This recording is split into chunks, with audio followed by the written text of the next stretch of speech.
Bom, e para você que já está acostumado com as nossas entrevistas semanais, hoje a gente trouxe mais uma.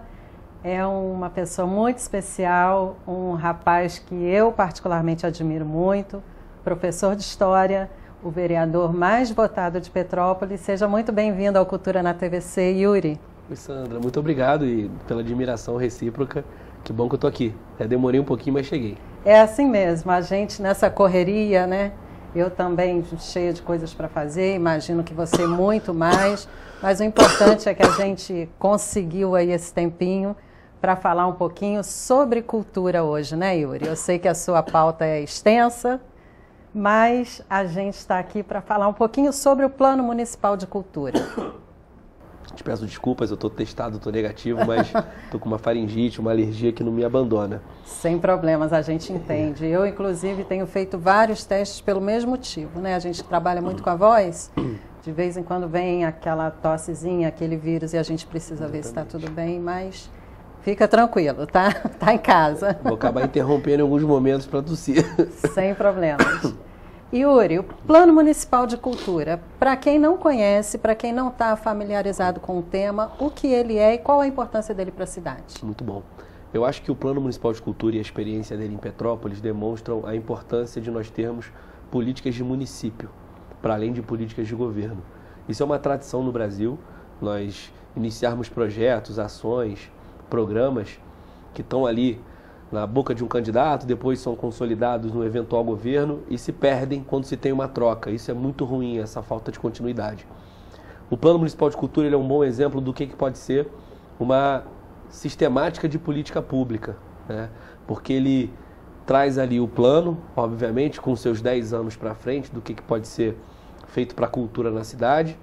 Junto disso tem o fundo, que é o que vai subsidiar esses projetos, tanto que o conselho, que é um outro elemento também desse sistema, define ali, através de seus editais, quais serão os projetos contemplados, e ele consegue organizar isso tudo em algo que tenha participação da sociedade civil. Então eu sempre falo com quem converso de fora da cidade que o sistema municipal de cultura, onde o plano faz parte, é uma grande demonstração do que a gente pode fazer para a política de município, não dependendo só dos governos. Então, esse plano que pensa a cultura 10 anos para frente, com amplo debate, com a participação do Conselho, com a participação da sociedade civil, ele garante que a gente tenha de fato uma política pública em cultura. E aí vão ter os segmentos que você conhece muito bem, da cultura. Você vai ter lá as questões folclóricas, você vai ter a dança germânica, na verdade a cultura germânica não é só a dança, né? Sim. Você vai ter a cultura afro-brasileira, você vai ter hoje agora aí a representação da cultura italiana, você vai ter a cultura quilombola, você vai ter os pontos de cultura, você vai ter a juventude, você vai ter mais de 20 segmentos, dança, música, que se sentem representados ali e apresentam seus projetos consolidados numa lei que a gente aprova lá, que é o Plano Municipal de Cultura. Então, para quem ainda não havia entendido muito bem como funciona esse projeto, a ideia é, independente do governo que vier, dar continuidade a esses projetos, garantindo assim um programa por mais tempo de cultura na cidade. Exatamente. Eu tive a oportunidade de participar do primeiro plano de cultura. Esse que nós aprovamos na Câmara recentemente, que eu fui o relator, ele é o segundo. Nós tivemos um que cumpriu os 10 anos passados e agora estamos apontando 10 anos para frente. Eu participei lá naquela época como coordenador de juventude. Eu trabalhava na prefeitura, na antiga CETRAC, a Secretaria de Trabalho, Assistência Social e Cidadania. Eu era coordenador de juventude e contribuí com o primeiro plano de cultura, principalmente nesse recorte de projetos para jovens. E aí o que aconteceu nesses últimos 10 anos? O Conselho Municipal de Cultura, que é essa instância participativa, ele utilizava recursos do fundo, disponibilizando editais. O que são os editais? São chamamentos públicos para que pessoas, fazedores de cultura, apresentassem as suas ações. Eu tenho um projeto de capoeira. Eu ia lá no edital, feito pelo Conselho, feito pelo Instituto Municipal de Cultura, e pedi o recurso do fundo para aquele semestre para cumprir o meu projeto. Sim. Se eu fosse aprovado pela banca lá de análise, eu receberia esse recurso público oriundo do fundo. Só que todas essas ações dos últimos 10 anos, elas precisavam dialogar com o plano. Ou seja, ninguém poderia chegar lá e falar assim, eu conheço o secretário ou a secretária, eu sou vereador, eu tenho uma ONG e eu quero aqui botar um projeto meu. Aí o gestor público ia falar, esse aqui eu aprovo, porque é do meu interesse, esse aqui eu não aprovo. O plano ele mudou essa história. Ele fala, ó, o teu projeto dialoga com o plano? Ah, sim, porque no plano lá tem projetos de capoeira nas comunidades. Então, beleza, Yuri. O teu projeto pode ser contemplado, porque ele está no que a gente planejou para a cultura nos próximos 10 anos. Sim. Mas você vai ter que fazer um chamamento público. Então, você vai disputar com outras pessoas que têm projetos de capoeira para poder ver se o seu projeto é o melhor, se o seu projeto é o que tem menos custo, se o seu projeto contempla a proposta que está no plano. Então, isso mudou. Nós tivemos um retrocesso muito grande no último governo, eu preciso falar disso. Nós tivemos um desmonte da Fundação de Cultura, o governo Bernardo Rossi acabou com a Fundação de Cultura, isso prejudicou o Conselho, que ficou super desmobilizado. Nós tivemos vários escândalos aí de não pagamento de artista, de não fazer edital, de não usar o recurso do fundo, mas assim, em tese, nos últimos 10 anos, o plano foi cumprido, boa parte dele funcionou bem esse tipo de política. O que a gente espera agora? Que com 10 anos amadurecido, independente do governo, independente de quem apoia quem, isso seja mais maduro ainda para os próximos tempos. Cumpra-se, né? Cumpra-se o que está ali. Agora, a minha principal questão em relação à cultura, Yuri, eu acredito que você também como professor perceba isso, eu vejo uma necessidade muito grande nas escolas, principalmente, de ter um diálogo maior, esse eixo escola, Perfeito. Esporte e cultura. Porque quando a gente pensa no aluno dentro de sala de aula, ele está tendo ali acesso a muitas informações e tal, mas tem coisas que saem do contexto da sala de aula e que ele não tem esse apoio para além dos muros da escola. Você acha que esse plano ele pode ajudar a democratizar o acesso à cultura também para essas crianças e jovens? Com certeza. Eu acho que a grande dificuldade, como você colocou, é a interseção entre escola, comunidade e atividades culturais. Você tem, às vezes, em algumas unidades, uma gestão, uma equipe gestora da escola que entende isso, professores que estão dedicados a isso. Mas em certas outras localidades você também não tem gente que pensa da mesma forma. E às vezes nem o espaço físico, né? Ou tem as limitações impostas pelo espaço físico, não tem essa oportunidade. Então, numa rede hoje de unidades de ensino no município, de 187 unidades, contando os 6 e as escolas, não dá para pensar tudo de forma homogênea, até porque nem a nossa proposta de educação de cultura é homogênea. Mas eu vejo que a gente tinha que avançar um pouco mais nisso. Alguns projetos do plano de cultura envolvem equipamentos públicos, envolvem escolas, mas não são todos, né? Eles pensam a cultura numa perspectiva mais lato sensu. Mas agora, o que eu defendo, e infelizmente isso não saiu do papel nos últimos anos, é que as próprias escolas tivessem, nas suas perspectivas de atividade, essa interseção. Os professores de arte ficam muito limitados. Às vezes tem um tempo, 2 tempos ao longo da semana, não consegue trabalhar, não tem uma estrutura. Como você falou, o próprio espaço físico não comporta. A Secretaria de Educação não tem uma proposta de fato para fazer essa interseção com a cultura. Às vezes o trabalho é até mais burocrático, né? Ficar lançando pauta, Deus me livre. Coisa mais chata, que a gente leva para casa. A gente faz em casa, no final das contas. Sem ser pago para isso, né? Leva para casa para corrigir prova, leva para casa para fazer pauta. Então você fica muito restrito ali àquela sistemática do ensino e não consegue pensar esse papel de escola, que eu acredito que também é o que você defende, que é um papel de escola comunitária. É um papel de escola que está sem muros, é um papel de escola que vai ter esporte, cultura, formação profissional. A gente tem que evoluir muito, mas eu acho que isso não é uma tarefa do plano de cultura. Eu penso que isso é uma tarefa da educação. A gente tem que avançar nesse sentido. Nós tivemos no governo interino agora, que foi do presidente da Câmara, Ingo Ramos, a presença do professor Zé Luiz, que é meu coordenador de gabinete à frente da Secretaria de Educação. E uma coisa que eu, como presidente da Comissão de Educação da Câmara, dialogava lá nos 3 meses que ele passou, tivemos várias reuniões, era justamente essa retomada das oficinas. Que se começasse com oficinas. A Casa de Educação teve que parar as oficinas por conta da pandemia. Foi na gestão do Zé Luiz que voltou. Voltou a capoeira, ia voltar o violão 7 cordas, que é com os meninos da orquestra Rafael Rabelo, o Lucas e o João. Já se pensava oficina de xadrez. Então ele conseguiu retomar nos 3 meses que ele ficou ali, pouco tempo, essas oficinas. E a ideia era expandir para cada unidade escolar. A secretaria ia mandar o recurso para a escola, junto da comunidade, escolher que tipo de atividade cultural ou esportiva deveria ter ali e aí contratar o profissional para ele poder fazer essa atividade. Para quê? Para isso não ficar também onerado em nós, professores, que já, como você falou, estamos apegados a outras disciplinas e a outros trabalhos, né? Mas eu defendo isso ainda, né? Eu até pedi uma reunião com a Secretaria de Educação para falar sobre isso. Como é que vai ser a Casa da Educação agora? Como é que vão ser essas oficinas em outros lugares, nos distritos? Espero que a gente consiga avançar. Eu acho que essa abertura para se conversar, para se dialogar, para ouvir professores e ouvir também os líderes comunitários. Como é importante, né, Yuri, você ter um espaço para falar sobre educação, esporte e cultura, porque é isso que conta no fim de tudo, né? Você ter como inserir essa população em outras situações que não só apenas a escola e o conhecimento, que é válido, é importante, é necessário, mas também a vida cultural, né? Eu lembro muito, conversando com você sobre isso, da música dos Titãs, né? A gente não quer só comida, a gente quer comida, diversão e arte, né? E é necessário. Nesse momento, quando você tem em mãos esse plano que vai até 2031, é isso? Isso. 2031. Você vê, de fato, um futuro diferente, um futuro já planejando para a próxima década, uma nova geração mais entrosada, com mais perspectivas e oportunidades? Eu vejo, porque eu confio muito na sociedade civil. O poder público rateia muitas vezes, e isso é errado, a gente tem que mudar essa realidade. Até aqui nos bastidores a gente falava sobre isso na moradia, mas é importante entender que o compromisso público não passa só por quem está ocupando cargo, né? Quando a gente fala de cultura, a gente tem que entender que tem a sociedade civil. Quando a gente fala de educação, tem a sociedade civil. Como é que eu vou falar de educação sem falar das famílias? Como é que eu vou falar de defesa civil sem falar de quem mora? Desculpa. Como é que eu vou falar de cultura sem falar dos artistas, dos fazedores?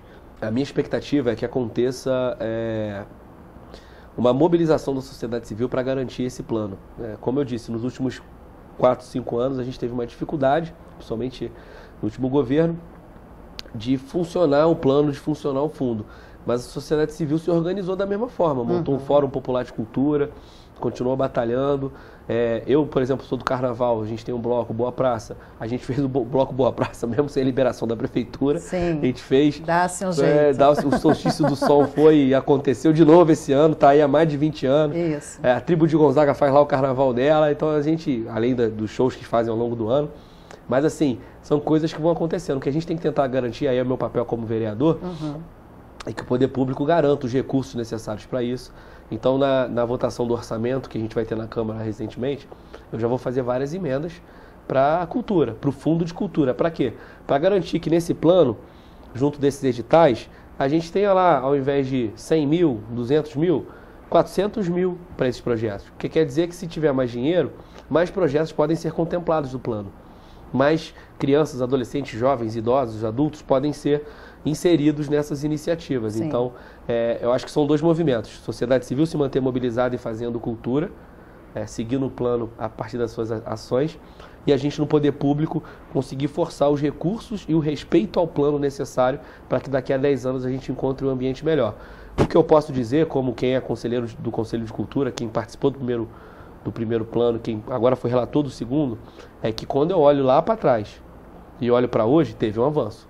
Não é o que a gente quer ainda para a cultura da cidade, não é o que os fazedores de cultura merecem. Mas é um passo grande, hein? O plano foi fundamental para isso, um passo grande. Com certeza, toda ação é válida, né? Agora, Yuri Moura, quando a gente fala em professor de história, que você foi, a gente não deixa de ser professor, né? Sou professor e estou vereador. Isso, exatamente. Quando você pensa na sua profissão, no seu trabalho, você vê, assim como eu, um potencial muito grande nessa cidade que ainda não está sendo amplamente utilizado? Totalmente. Histórico e também cultural, pegando um pouquinho desse papo nosso. Sim. A gente tem uma dificuldade em Petrópolis, eu falava isso já em sala de aula, que é de identidade. O petropolitano tem uma crise de identidade. Porque ao mesmo tempo que a gente é uma cidade de médio porte, são poucas cidades brasileiras de médio porte, 306 mil habitantes, 7ª economia do estado, 5 distritos, um território grande, tem economia aqui, tem desenvolvimento aqui, nós somos uma cidade interiorana. Sim. Ao mesmo tempo que a gente é isso, nós também temos muito de província. A gente é região metropolitana, mas também é interior, tem umas certas tradições aqui que não são parelhas ao que uma metrópole tem. Né? Petrópolis é sui generis, ela é particular. Ao mesmo tempo que ela fala que é uma cidade imperial, que é um título que foi dado, né, pelo governo Figueiredo ainda, na ditadura militar, ela é uma cidade operária antes de ser uma cidade de império. Né? Por que eu digo isso? Porque o título veio depois do império. Né? A gente tinha aqui um papel óbvio no império, mas a gente tem que lembrar que o que fez Petrópolis de fato, junto da chegada dos primeiros homens e mulheres negras aqui, antes mesmo dos alemães chegarem, que foram importantíssimos, foi essa característica operária, né? Que aí vieram os italianos também, outras etnias que estão aqui e formam a nossa identidade étnica, né? Isso. Mas quando você vê Petrópolis cheio de fábrica, eu vejo mais fábrica do que palácio até. Tem lá um museu? Tem, mas tem do lado ali a fábrica São Pedro de Alcântara. Tem lá a catedral, que é um outro equipamento turístico, né? Mas se você for lá na matriz de Cascatinha, lá você vai ter também a fábrica, a antiga fábrica Petrópolis lá, Exato. né? Então você percebe que o que forjou mesmo a cidade foi a história operária. Claro, nunca é uma coisa só, né? Nada é homogêneo, como a gente falou. Isso. Mas me preocupa muito nós falarmos muito da fatia do império, dessa coisa provinciana. O cara monta a pastelaria imperial. O cara monta o bar imperial. E não reconhece que a gente tem um histórico operário, porque todo mundo aqui, eu sou plural na minha formação de família, tem o Lucas. O Lucas é um sobrenome, é italiano, porque meu avô tinha uma tradição italiana. E os italianos foram os maiores trabalhadores fabris aqui em Petrópolis. Faziam greve, o movimento sindical foi organizado por eles, eram anarquistas. Desde muito cedo, né? Desde muito cedo. Isso não é falado. Porque não se tem a pastelaria do operário, tem a pastelaria imperial. Isso. Então essa identidade é confusa, porque ao mesmo tempo que a gente vive numa cidade que fala do império o tempo todo mundo veio do operariado. E isso não está bem resolvido na nossa memória. O que a gente tem feito lá na Câmara, pela Comissão de Educação, é iniciar um debate. Eu vou chamar pessoas da rede para isso, né? A gente começou a montar esse plano agora, para discutir a matéria de HGTP-ET, que é a disciplina de História, Geografia, Turismo, Trânsito de Petrópolis. Então, pode explicar que virou qualquer coisa, né? Vamos melhorar esse nome. Não, virou qualquer também, coisa, né? Porque, assim, esse nome não pode ir do turismo ao trânsito. E olha que os profissionais que forjaram ali as apostilas, os conteúdos, trabalharam muito e fizeram um bom trabalho para dar conta disso tudo. De abranger e com poucos tempos ao longo da semana. 2 tempos, às vezes, no máximo, né? Então, eu vou chamar esse pessoal que já trabalha na rede com isso. Estou chamando também algumas pessoas que me procuraram com projetos. Vou dar um exemplo aqui. Teve um rapaz que me procurou porque ele é sobrinho neto do Irineu, que é um cara que corria no que seria lá atrás a Fórmula 1, né? Corrida de carro no início do século XX. Que tivemos aqui na cidade, né? Que tivemos. Esse tio-avô dele morreu aqui. Ele porrou na árvore, morreu no rio, tem a foto dele morrendo. Nossa. Não é uma coisa absurda de ver, né? É ele voando, sendo projetado assim dentro do rio. O registro do acidente. O registro do acidente, perfeito. E aí ele fala assim, cara, ninguém fala do meu tio-avô. E ele era tipo o Ayrton Senna da época. Eu falei, não conheço esse cara, mentira. Ele não começou a pegar jornal. O cara era uma celebridade. Olha. Uma celebridade nos anos 20, 30, uma coisa assim. E ninguém conhece. Aí você vê, a gente teve a Casa da Morte aqui em Petrópolis, Inês Etienne Romeu, porque a gente fala pouco dela. Muito pouco. Então tem muita coisa que eu acho que esses elementos que forjam a identidade precisam ser trazidos. E a gente está tentando fazer esse esforço. Vou chamar esse pessoal da educação para isso, vou chamar esses interlocutores, desde das pessoas que falam de personalidades, até gente que discute a memória da ditadura e tudo mais, para tentar discutir isso de uma forma ampla. Só um recorte também, Sandra. Fui procurado também por representantes do movimento ferroviário. Olha. Que é outra coisa. A gente está falando do Morro da Oficina. Por que é Morro da Oficina? Por que é Morro dos Ferroviários? Porque a gente fala pouco da história das ferrovias aqui. Temos lá em Nogueira um centro cultural lindo. Tem lá ainda. Muita gente não conhece. Da cidade não conhece. Não tem ideia do que foi isso. Pô, a primeira estrada férrea do Brasil, passou por aqui. Vou lá na Casa Visconde de Mauá. Não sabe que o cara foi o cara que idealizou isso tudo. Sim. Então, assim, tem muita coisa que a gente tem que... Não é fácil, mas a gente tem que fazer. Aí, te respondendo de forma mais direta, acho que a gente tem que resolver esse problema com a nossa identidade, porque não está certo todo mundo achar que é filho do príncipe. Isso eu tenho um problema ideológico com isso, né? Porque o pessoal fala, em Petrópolis todo mundo é rico, todo mundo é europeu, todo mundo... Não é isso. Isso não é Petrópolis verdadeira. Para a gente poder superar isso, tem que entender que isso é mentira, né? E, a partir disso, resgatar a nossa autoestima, porque a gente está muito com a autoestima baixa. O mundo todo passou pela pandemia, o mundo todo passa por uma crise econômica, mas a gente está tomando muita porrada, né? Essa tragédia agora. Então tá todo mundo, o Petropolitano tá sem esperança, crise política que a gente teve, o prefeito ganha, não assume, aí vai à Câmara, aí volta, aí o histórico passado também ruim, a própria Câmara, com o vereador preso, com o vereador foragido. Aí o cara olha para Petrópolis e fala, o que meus alunos me falam e devem falar para você. Sim. Eu quero ir embora daqui, eu não vou ter emprego, professor, eu não tenho onde estudar, a gente tem que mudar essa realidade. Essa incerteza política gera uma incerteza social muito grande, né? E é com essa incerteza que a gente se depara todos os dias. Todos os dias. Agora, Yuri, me fala um pouquinho.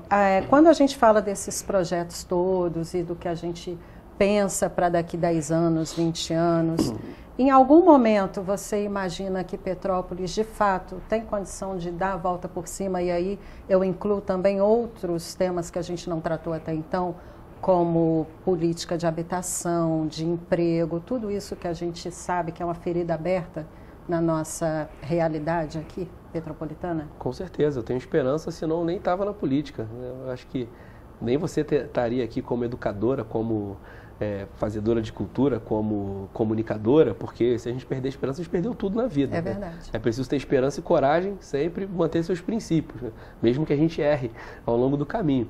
Mas a minha preocupação é porque esse pacto não passa só pelos políticos, esse pacto não passa só pela imprensa, esse pacto não passa só pelos empresários, esse pacto tem que ser social. Porque quando a gente fala de moradia, por exemplo, nós não podemos ignorar que tem um grande interesse econômico nas terras de Petrópolis. Não tem terra para construir casa para pobre, mas tem terra para construir Lagos de Itaipava. Os grandes condomínios. Eu estou citando o nome de empresa porque é isso, né? Não tem relação nenhuma, nem quero ter. Mas os condomínios estão aí. E aí, mas ali não podia ter feito um projeto habitacional? Mas não é viável economicamente. Mas, é viável para o ente privado, para gerar especulação imobiliária. Você tem 4 famílias que dominam quase todas as lojas da Rua do Imperador. E aí, quando a gente tenta lá na Câmara fazer o IPTU progressivo, não sei o quê, faz, mas aí não tem fiscalização, não é cumprido, fiscalização que eu falo do município, né? Porque eu posso fiscalizar como vereador, mas eu não posso multar alguém. Exato. Né? Legalmente eu não posso fazer isso como vereador, não tem esse poder. Aí você vai avançando uma coisa ou outra, não vai.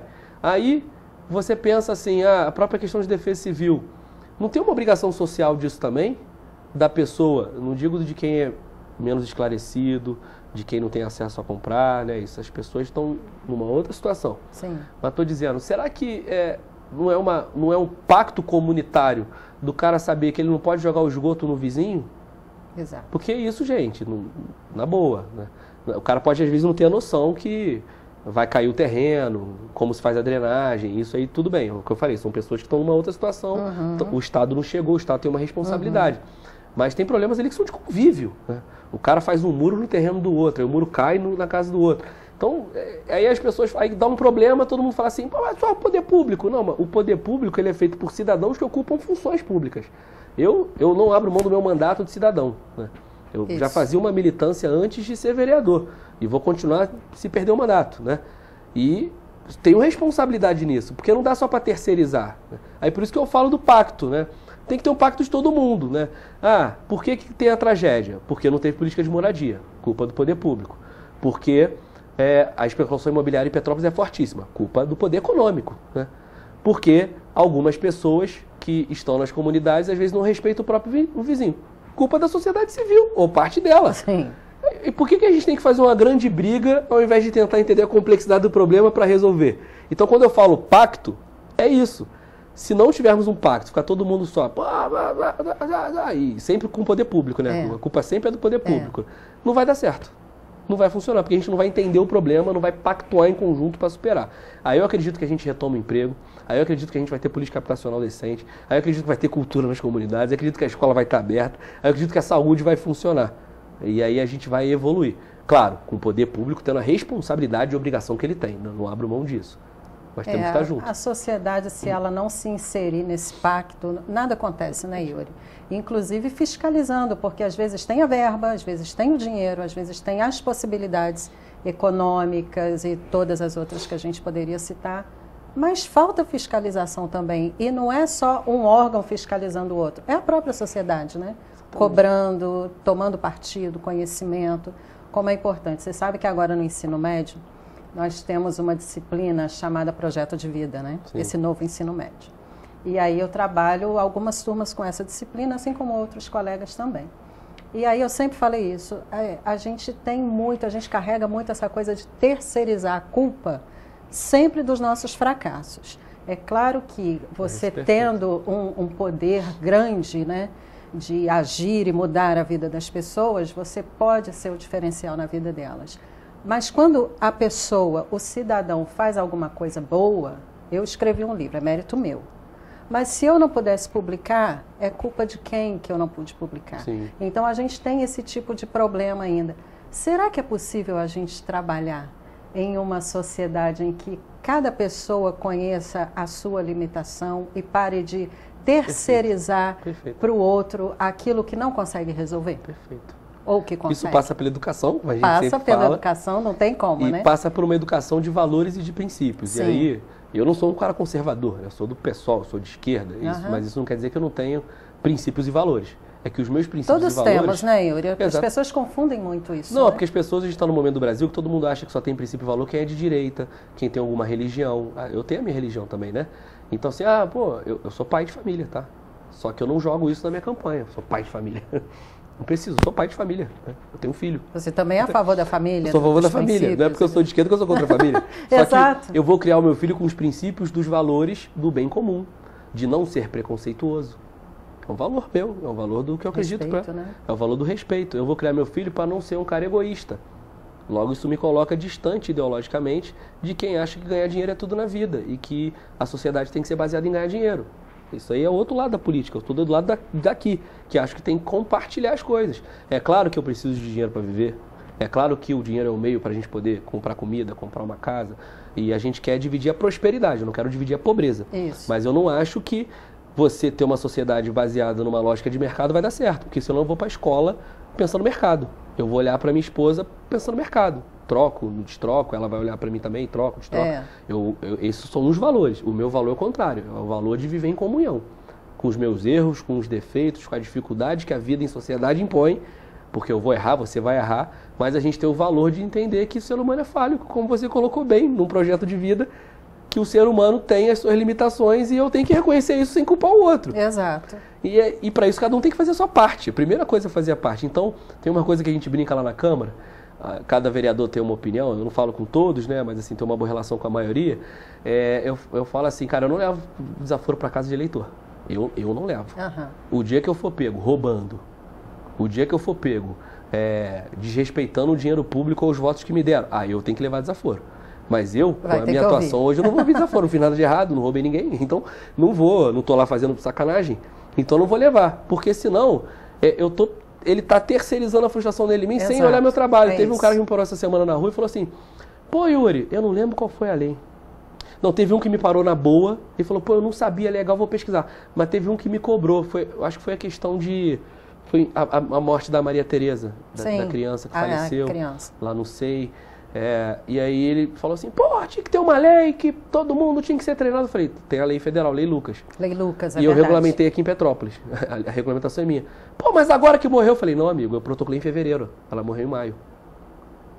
Só consegui aprovar agora porque tem a tramitação da Câmara. Sim. Mas isso aí ninguém sabe. Eu falei, você é cidadão, você tem um celular, não tem? Você é um cara esclarecido, porque você está sabendo do assunto da cidade. Você sabe que a gente perdeu uma menina. Você sabe que os profissionais estão tristes com isso, a família perdeu a filha dela. Só que assim, você olhou, você está me criticando, eu sou vereador, só tem 15 em Petrópolis. Você entrou na internet para ver se eu falo sobre isso? Não, mas aí, mano, eu falei, não, mas aí não, cara, você tem o seu papel de cidadão, irmão. Se você está me criticando, você tem que olhar minha rede para ver se eu estou falando sobre aquele assunto. Isso. Você nem pesquisou se tinha lei ou não, você está me criticando por prato, não sabe?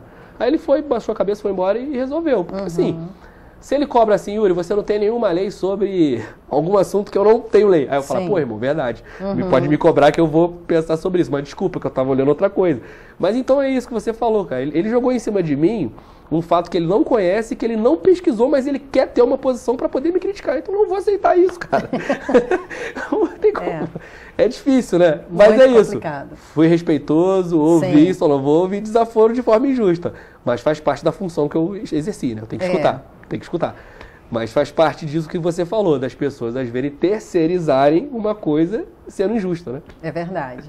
E aí, você como vereador mais votado, o que pesa mais? A missão que você carrega com esses votos ou a responsabilidade? Olha, boa pergunta, hein? Eu acho que o que pesa mais para mim é a missão de, quando acabar um mandato, que pode ser reeleito ou não, olhar para trás e ver que eu consegui contribuir. Né? Que as pessoas, que não precisa ser todo mundo que votou em mim, né? Que às vezes as pessoas mudam de posição, podem discordar de mim, isso faz parte do processo, mas que a maioria fale assim, pô, valeu a pena votar nesse cara. Né?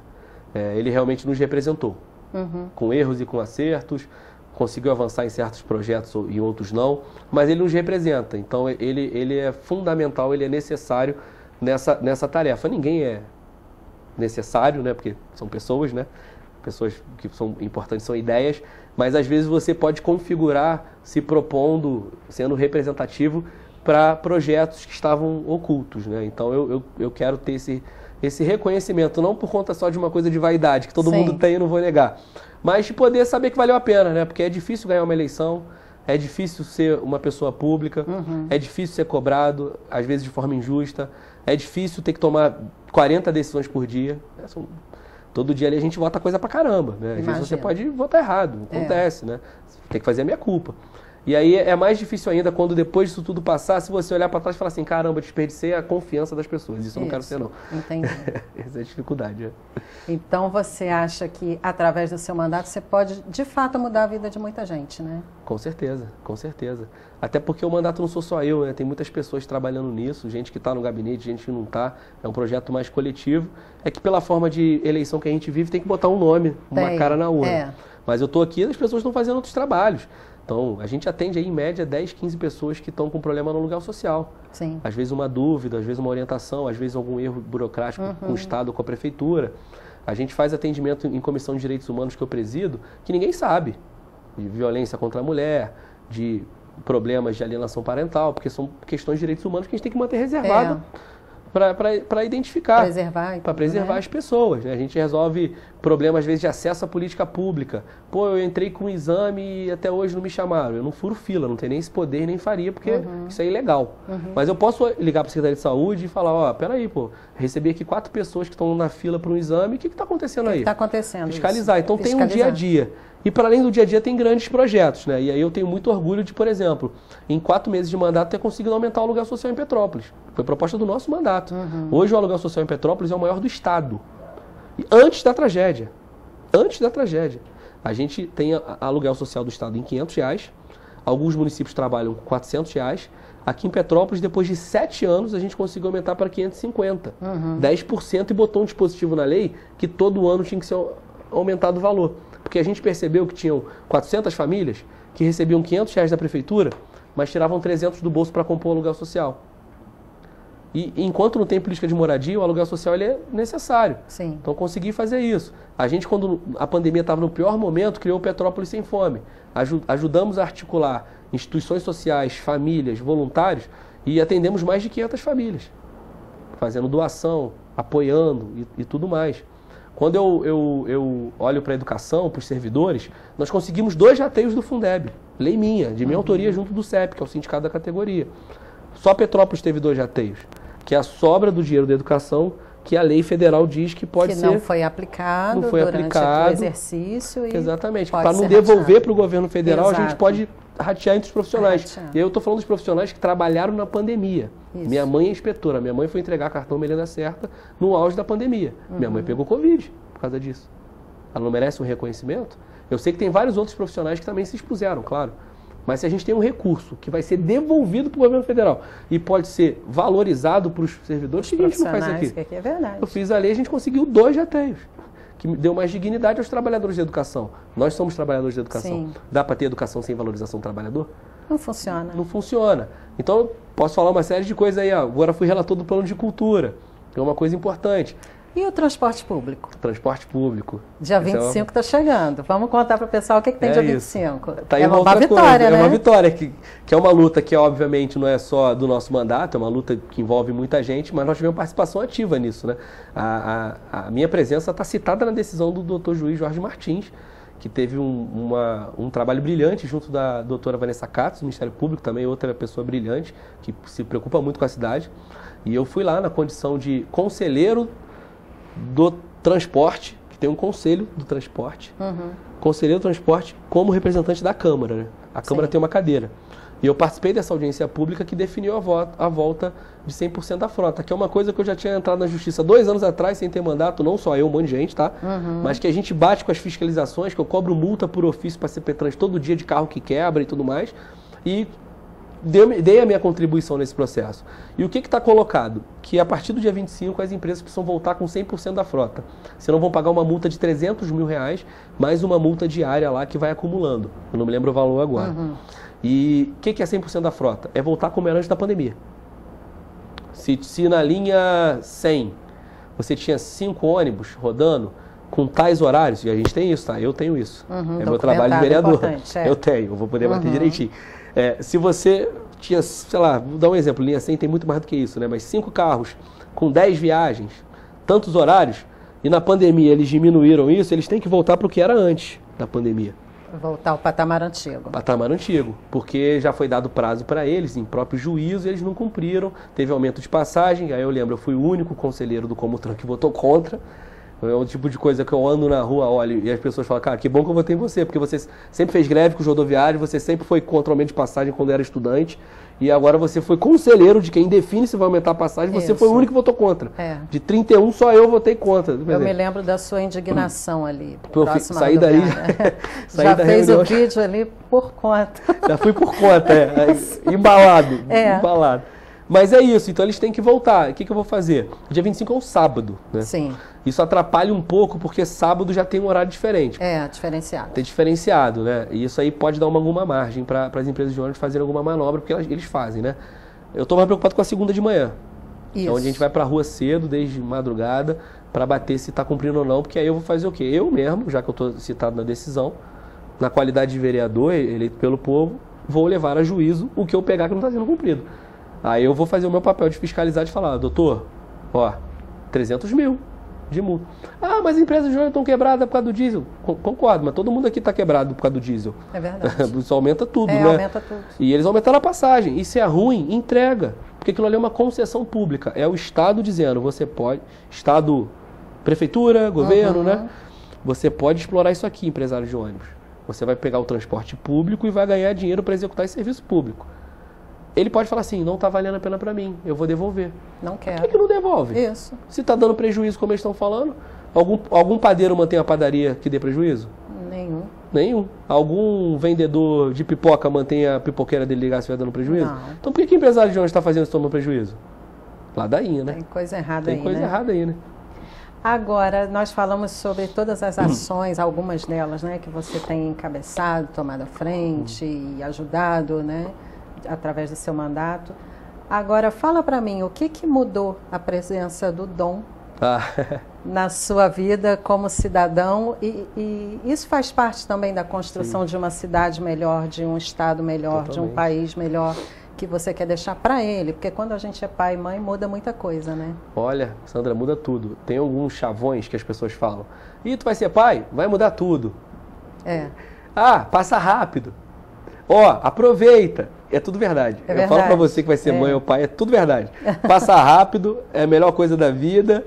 Você tem que curtir o máximo que você pode. Isso. E muda tudo, a tua perspectiva, as tuas ideias e tudo mais, né?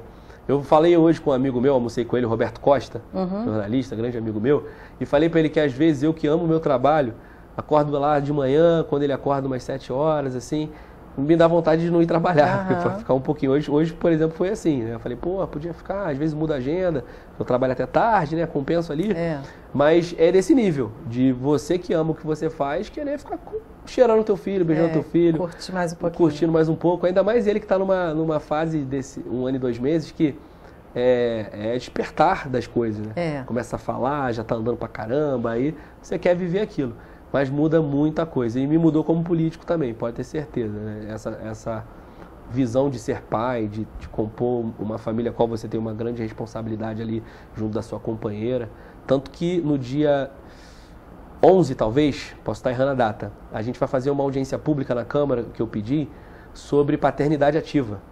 Olha. Nós vamos debater isso, porque não é só a questão do papel do homem, do machismo, tem uma questão também de saúde do homem. Porque existe uma política nacional da estratégia de saúde do homem que aponta, dentre todos os eixos, tem eixo de IST, que é a antiga DST, causas externas, porque tem muito homem que morre em acidente de carro, violência, né? Homem é coisa difícil, né? A gente faz muita besteira, né? Tem doenças crônicas, também é uma coisa que mata muito homem no Brasil. O cara, infarta, o cara tem diabetes. E tem um eixo desse que é a paternidade ativa, que fala sobre os eixos da saúde do homem. E por que a paternidade ativa é tão importante, além do cuidado com o filho, do cuidado com a família, do cuidado com a companheira? É porque quando ele é forçado a fazer o pré-natal do companheiro, ele é puxado para o SUS.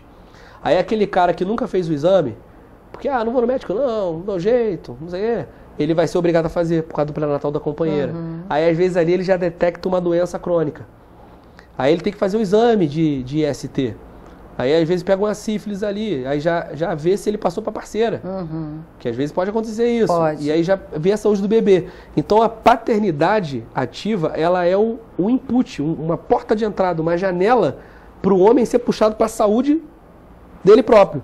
Aí a gente vai fazer uma audiência pública lá junto da Duda Possato, que é uma profissional da saúde muito legal da secretaria. A equipe da secretaria é muito boa, né?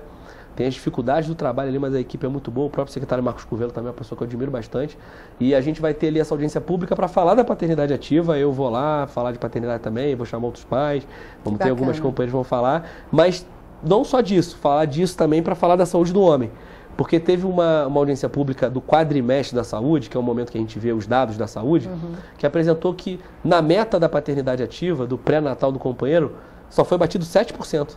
Olha, baixíssimo número. Eles queriam fazer assim, eu não lembro o número absoluto, 700 atendimentos nos últimos 4 meses, fizeram 7% disso. Nossa. Aí eu fui procurar saber, então foi um trabalho meu de fiscalização que me chamou a atenção, chamei a profissional responsável, ela me explicou qual era o desafio, que basicamente assim, o problema é que o homem trabalha, que tem homem que não se interessa, tem homem que é engravida e vai embora. Tem uma coisa muito complexa, né? São vários casos. Tem o cara que é dedicado, mas não consegue acompanhar, porque está sempre na carreira profissional apertada. E aí a gente vai fazer essa audiência pública para avançar. Então são coisas assim que mudam a vida das pessoas, né? Porque a gente vai conseguir construir política pública. É verdade. Yuri, nosso tempo está acabando. Eu falo pra caramba. Não, eu também. Mas foi ótimo te receber aqui e falar sobre tantos assuntos, principalmente cultura, né, que é nosso tema central aqui no programa. Queria convidar você para voltar outras vezes, principalmente quando tiver alguma coisa voltada a essa área que a gente puder divulgar, mostrar, chamar as pessoas para participar. O espaço está aberto. Eu desejo a você muita luz no seu mandato. Sei que não é fácil, toda função pública desgasta muito, é muito difícil, né? Mas também é muito necessária. Teve um momento da nossa entrevista que você falou assim, as pessoas não são necessárias, são sim. Porque as ações se fazem através das pessoas, se concretizam através das pessoas. Então você é muito necessário, tá? Você é muito necessário para Petrópolis, para todos aqueles que votaram em você, confiaram em você, e para todos aqueles que, assim como eu, acreditam em um futuro melhor para os nossos pequenos, para os nossos jovens e para a gente também quando ficar velhinho, né, Yuri? Com certeza. Tá longe muito ainda, obrigada. A gente tem tempo. Não sei, tá longe. Eu que agradeço, Sandra. Muito bom esse bate-papo, foi ótimo, me senti super confortável. Vou voltar assim mais vezes, assim que você me convidar. E dizer isso, né? Que quando você falou da cultura, eu esqueci de um assunto que pode ser talvez o nosso próximo tema, que a gente aprovou a Lei de Incentivo à Cultura. É uma lei de minha autoria, na qual construí junto do Conselho Municipal de Cultura. O texto foi feito pelo mandato pelos conselheiros, um trabalho muito coletivo, mas que eu que protocolei na Câmara, acabei ficando com essa autoria, né? Mas é uma lei que pode mudar a história da cultura em Petrópolis, porque até conversando com a Diane Leisco, que é a presidente do Instituto Municipal de Cultura, o governo já está preparando uma regulamentação. O que é a Lei de Incentivo à Cultura? Qualquer fazedor de cultura, ele arranjar um empresário que é parceiro e esse empresário ter isso abatido no IPTU ou no ISS dele. Maravilhoso. Tributos municipais. Então isso foi um avanço que eu acredito que para o ano que vem vai sair do papel, porque vai ter regulamentação esse ano, eu votei a lei ano passado, e a gente vai incluir já no orçamento, porque isso tem que estar no orçamento, eu já fiz a emenda do orçamento, e aí talvez no ano que vem eu, por exemplo, lá que tem um bloco, né? Pô, às vezes quero um patrocínio, chego para uma loja e falo assim, cara, se você fizer isso, você vai poder tirar lá 0,5%, 1% do seu imposto. Tu me ajuda a fazer os panfletos? Isso vai facilitar muito projeto social, muito projeto cultural aí na cidade. Então, estou bem animado. Olha, e uma coisa super bacana é que toda semana, há quase 2 anos, a gente tem um quadro chamado Trilhas Literárias, que a gente fala sobre a biografia, as principais obras de algum grande autor. como Petrópolis está inserido nisso, na vida de tantos escritores. Vamos pensar num circuito literário aqui em Petrópolis. Vai ser muito bacana. Essa é uma ideia que a gente deixa aí para o futuro, quem sabe. Muito bom, né? Conta comigo. A gente volta a conversar sobre muito isso. Yuri, muito obrigada. Agradeço, tá? Parabéns. Saúde, sucesso e conte com a gente para o que precisar. Muita força. Tchau, gente. E vocês continuam com a gente porque tem mais programa pela frente.